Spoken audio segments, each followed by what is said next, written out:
اس رات کے جھرمٹ میں اللہ کی بے پناہ رحمتوں کا نزول ہوتا ہے، اتنی رحمتیں اترتی ہیں۔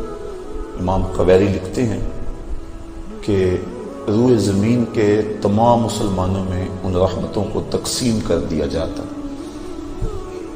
رحمتیں پھر بھی بچ جاتی ہیں۔ جتنی فرشتے لے کر رحمتیں آتے ہیں، وہ رحمتیں سب کو دینے کے باوجود بھی رحمتیں بچ جاتی ہیں۔ پھر وہ رحمتیں دارالحرب میں رہنے والے کافروں میں بانٹی جاتی ہیں، اور جس کافر کو اس رحمت سے حصہ ملتا ہے اللہ اسے اسلام عطا فرما دیتا ہے۔ یہ جو آپ آئے دن سنتے رہتے ہیں کہ فلاں عیسائی مسلمان ہو گیا، فلاں ہندو مسلمان ہو گیا، تو امام قویری آپ لکھتے ہیں، آپ فرماتے ہیں یہ شب قدر کو آنے والی رحمتیں ہوتی ہیں، مسلمانوں کی جھولیاں بھر دی جاتی ہیں، اور پھر اس کے بعد جب رحمتیں بچ جاتی ہیں تو وہ دارالحرب کے اندر رہنے والے کفار کو بانٹ دی جاتی ہیں، اور انہیں اللہ پھر بعد میں ایمان عطا فرما دیتا ہے۔ اور ایک روایت کے لفظ اس طرح ہے کہ پھر وہ رحمتیں چھوٹے بچوں میں بانٹ دی جاتی ہیں۔ اللہ کی رحمتیں کتنی عمیم ہیں اور اس کی رحمتیں کتنی وسیع ہیں۔ اللہ تعالیٰ کے محبوب علیہ السلام نے اللہ کی بارگاہ میں یہ عرض کی تھی کہ مالک، میں اب اپنی امت کو تیرا سلام پہنچاتا ہوں، تیری جانب سے جو سلامتیاں وصول کرتا ہوں وہ اپنی امت کو میں دیتا ہوں، تو جب میں چلا جاؤں گا تو تیری طرف سے اترنے والی سلامتیوں کو، سلام کو میری امت تک کون پہنچائے گا؟ تو اللہ تعالیٰ نے سورۃ القدر نازل کی، جس میں فرمایا سلام محبوب فکر نہ کر، فرشتوں کی ڈیوٹی لگا دی ہے، وہ قیامت تک تیری امت پر سلامتیاں نازل کرتے رہے۔ تو اس رات کے جرمٹ میں بے پناہ برکت ہے۔ ویسے تو حدیث شریف میں آتا ہے کہ اس کو طاق راتوں میں، آخری عشرے کی طاق راتوں میں تلاش کرو، لیکن حضرت ابی بن کعب رضی اللہ تعالیٰ عنہ قسم کھایا کرتے تھے کہ مجھ سے قسم لے لو کہ شب قدر جو ہے وہ 27ویں کی رات ہے۔ حضرت بایزید بسطامی فرماتے ہیں میں زندگی میں 2 مرتبہ شب قدر کو پایا ہے، اور دونوں مرتبہ 27ویں شب کو ہی پایا ہے۔ حضرت ابو الحسن ایک بزرگ ہیں، وہ کہتے ہیں جب سے میں نے ہوش سنبھلی ہے اس وقت سے لے کر اب تک ہر سال میں شب قدر کو پاتا ہوں، اور میرا تجربہ یہ ہے کہ اگر پہلا روزہ پیر کا ہو تو شب قدر 21 تاریخ کو ہوتی ہے، اور اگر پہلا روزہ جمعرات کا ہو تو شب قدر 25 تاریخ کو ہوتی ہے، اور اگر پہلا روزہ جمعے یا منگل کا ہو تو شب قدر 27 کو ہوتی ہے، اور اگر پہلا روزہ جو ہے وہ اتوار یا بدھ کا ہو تو شب قدر 29۔ اس کی رحمتیں بازو پھیلائے آواز دیتی ہیں بندے کو کہ کوئی ہے بخشش مانگنے والا، کوئی ہے رزق مانگنے والا، کوئی ہے سوال کرنے والا، میں اس کی جھولی میں بھرا ہوں۔ ہم تو مائل بکرم ہیں، کوئی سائل ہی نہیں، راہ دکھلائیں کسے، کوئی راہ روے منزل ہی نہیں۔ صرف 4 اشخاص ہیں جو اس رات محروم رہتے ہیں۔ ایک عادی شرابی، شراب کا رسیہ، دوسرا والدین کا نافرمان، تیسرا قاطع الرحم، خون کے رشتوں کو توڑنے والا، اور چوتھا وہ شخص جو سخت دشمنی رکھنے والا، اور سخت دشمنی اس کو کہتے ہیں جو 3 دن سے زائد ہو، کیونکہ مومن جب ایک دوسرے سے ناراض ہو جاتے ہیں تو 3 دن سے زیادہ ناراض نہیں رہتے، تو جو 3 دن سے زیادہ ناراض ہیں ان کو سخت دشمنی رکھنے والا کہا جاتا ہے۔ تو اس رات کی جرمٹ میں، اس رات کے حسین لمحوں کے اندر یہ 4 بندے اللہ کی رحمتوں سے محروم رہ جاتے ہیں۔ اگر توبہ کر لیں تو اللہ تعالیٰ جل شانہ اس رات کا حصہ ان کو بھی عطا فرما دے گا۔ اور ایک حدیث کے اندر آتا ہے کہ جو شخص شب قدر کو 2 رکعت نوافل اس طرح ادا کرے کہ سورہ فاتحہ کے بعد 7 مرتبہ سورہ اخلاص پڑھے، اس کے بعد سلام پھیر کے کہے استغفر اللہ و اتوب الیہ، اور یہ 70 مرتبہ پڑھے بعد میں، تو اپنی جگہ سے اٹھے گا نہیں کہ اللہ اسے بھی اور اس کے ماں باپ کو بھی بخش دے گا، یہ اللہ اسے انعام عطا فرماتا ہے۔ انشاءاللہ بعد میں ہم اس کا اہتمام کریں گے، اور بھی نوافل وظائف اور مختلف جو ہیں وہ شب قدر کی برکتیں اور فضیلتیں ہیں۔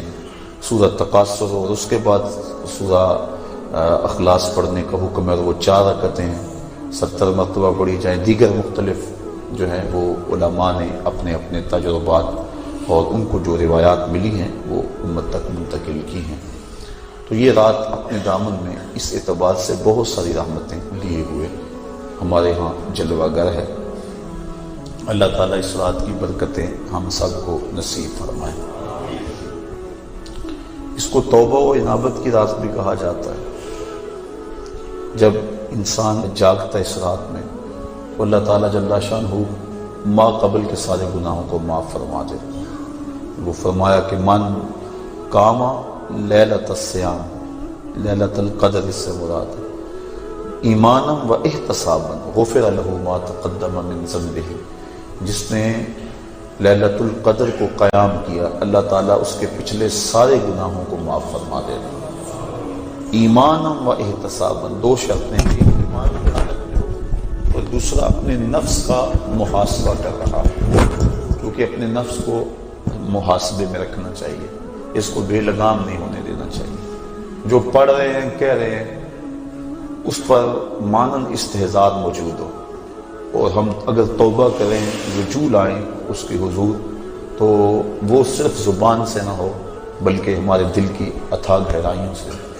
فرمایا کہ التائب من الذنب کمن لا ذنب له والمستغفر من الذنب وهو مقیم علیہ کالمستہزئ بربہ، جو گناہوں سے توبہ کرتا ہے وہ تو ایسا ہے جس طرح اس نے گناہ کیا ہوئے ہے، اور جو توبہ کرتا ہے استغفار بار بار پڑھتا ہے، استغفر اللہ کہتا ہے، لیکن وہ گناہوں کو چھوڑنے کا ارادہ نہیں پاتا اپنے اندر، جمع ہوا ہے گناہوں کا۔ کہا کل مستہزئ بربہ، وہ اپنے رب سے مذاق کرنے والا ہے کہ جس پر استغفار کر رہا ہے اس کو تو چھوڑ ہی نہیں رہا، اس کا تو ارادہ ہی نہیں کر رہا کہ میں نے اس کو چھوڑنا ہے، تو وہ تمسخر کرنے والا کہلاتا ہے۔ تو جو ہم دعا مانگتے ہیں، جو ہم کہتے ہیں، مانن اس کا استحضار ہونا چاہیے، اور جو ہم اللہ سے وعدہ کرتے ہیں اس وعدہ کو پورا کرنے کی کوشش کرنی چاہیے۔ اللہ تعالیٰ کریم ہے۔ حضرت عائشہ صدیقہ رضی اللہ تعالیٰ عنہ فرماتی، میں نے حضور سے عرض کی، ترمذی اور ابن ماجہ کی روایت ہے کہ جب میں شب قدر کو پا لوں تو میں اللہ سے کیا مانگوں؟ تو حضور نے جو دعا تعلیم دی وہ یہ تھی کہ اللہ کی بارگاہ میں پھر عرض کرنا کہ اللہم انکا عفو کریم تحب العفو فاعف عنی، اے اللہ تو معاف کرنے والا ہے، کرم فرمانے والا ہے اور معافی کو پسند کرتا ہے، مجھ سے درگزر فرما لے۔ تو یعنی اس خاص لمحے کے اندر اگر اللہ سے کچھ مانگنا ہے، جب شب قدر کو پا لے، وہ لمحے آ جائیں، جب جبریل مسافہ کر رہے ہیں، جب بدن کے رونگٹے کھڑے ہو جائیں، دقت طاری ہو جائے، وہ کیفیت بن جائے کہ دل کہے، وجدان ادراک کرے کہ یہی لیلۃ القدر ہے، یہی وہ لمحے ہیں، اور یہ جو میرے اوپر کیفیت ہے یہ مسافہ جبریل ہے۔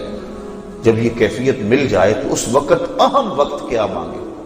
تو کہا اہم وقت یہ مانگے اے اللہ مجھے معاف کر دے۔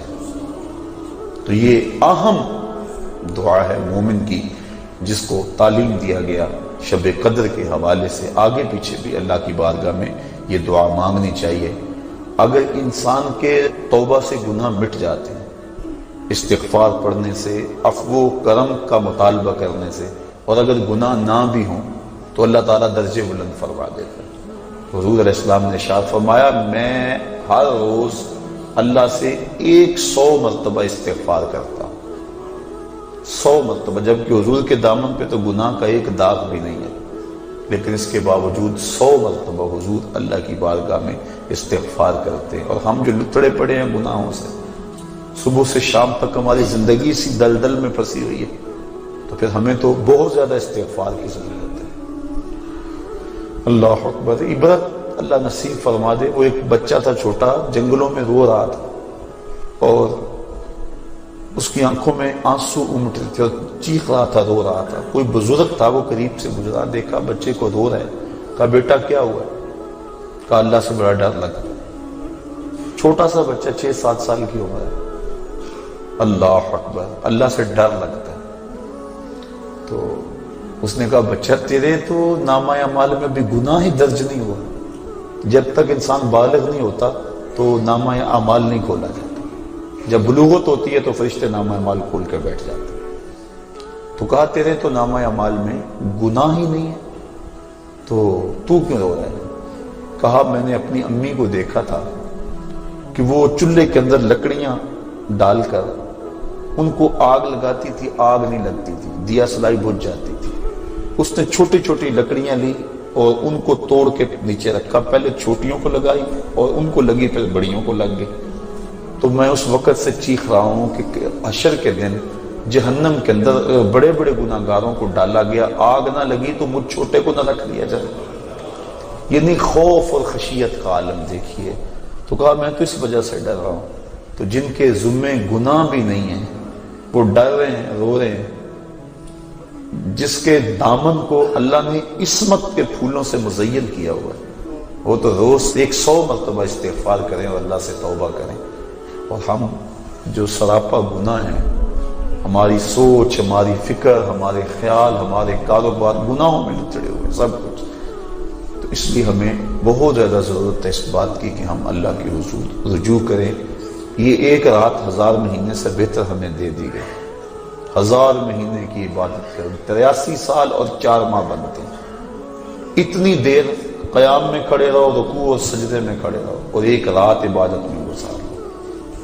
اور ایک روایت میں پڑھا جو اس رات میں اللہ اکبر جتنی دیر میں بکری کا دودھ دھویا جاتا ہے، کتنی دیر لگتی ہے بکری کا دودھ دھوتے ہوئے، اتنی دیر قیام کیا، کھڑا رہا عبادت میں، نماز میں.